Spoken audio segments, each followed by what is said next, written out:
are back at Santa Elena. If you can remember, back in 2008, we stood in the deposit area, which is over my right shoulder here. This is the Santa Elena main zone and the cliff. And at that time, we had just completed our pre-feasibility study, and we were discussing going into permitting, construction, and production. Now we've completed the permits, and as you can see, we've started construction. We're currently doing pre-stripping. Here it is, May 2010. And the cliff that you see in the background there, as it's coming down, we'll be picking up more and more ore that'll be shipped to the crusher. And if you can recall, we did a taping underground, and there was an adit you can see in the base bound by a trailer here and the equipment. We went in there, and we had pointed out there was a large mineralized zone running approximately 5 grams per ton gold and several ounces of silver. Our objective is to get to this point as quick as possible in our short-term mine plan so that we can see revenues out on the leach pad as soon as possible. Today we were at the mine site, and we saw the crusher start up. We've seen pretty much everything completed, and it's been a wild and wonderful 4.5 years from start to pretty much finish. We'll be producing gold and silver later this year.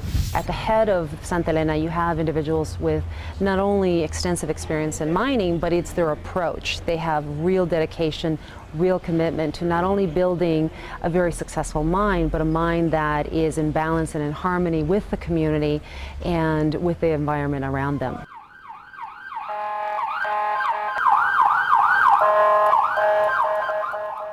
In keeping with our commitment to the community, I'd like to present this ambulance to the municipality of Banamichi. Thank you very much. Gracias, muchas gracias.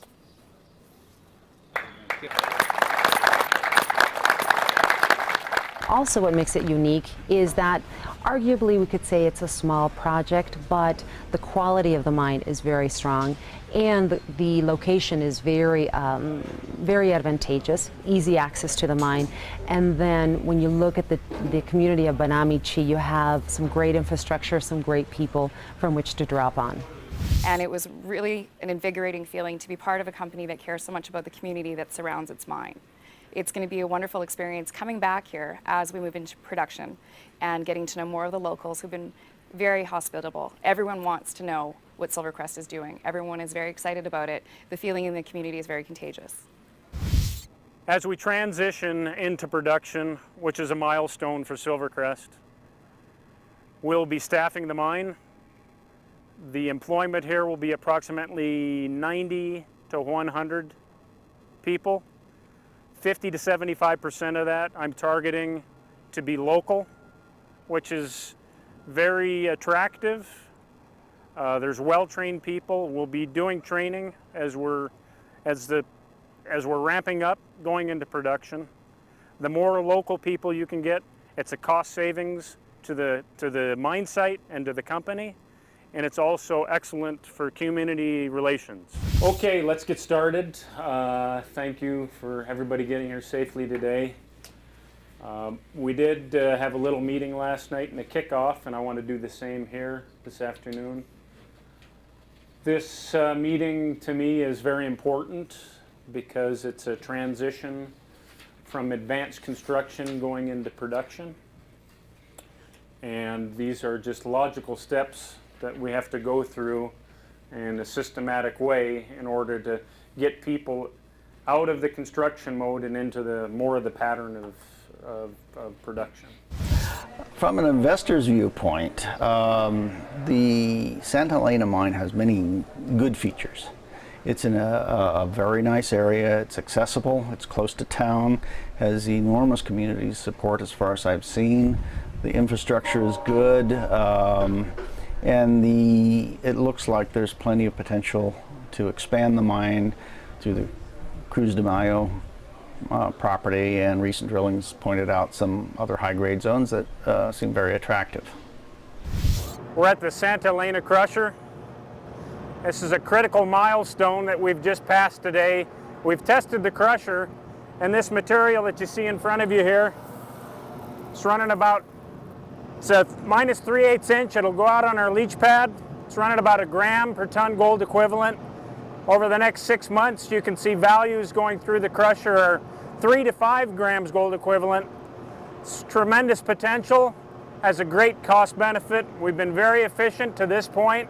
So a mine like Santa Elena, which has a very simple, straightforward, understandable metallurgy, is quite a prize. The nicest thing about Santa Elena is that it has no contaminations. Estimate that we'll be pouring anywhere from 10 to 15 bars of mostly silver with gold.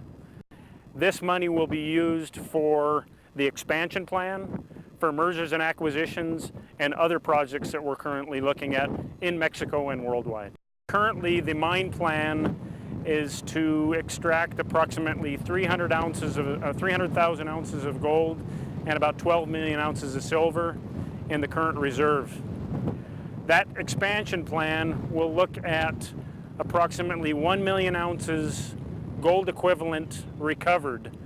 That's from the current reserve, the retreatment of a leach pad, underground resources, which are at about 300,000 ounces gold equivalent, and bringing in Cruz de Mayo, which is about 35 kilometers from here, and it's a satellite deposit. Currently at Cruz de Mayo, we have about 15 million ounces of silver with a gold credit in resource. Yes, I'm really proud. Not so much for myself, but certainly for the people that have put their heart and soul into this project over the last 4.5 years. They were believers from the outset, and you can see how we've progressed and how we went through some really tough times in the financial markets and the general stock market itself to get where we are now. It wasn't easy, but these guys stuck with it, and we did it. We did it! ¡Lo hicimos! ¡Lo hicimos! We did it! We did it. ¡Lo hicimos!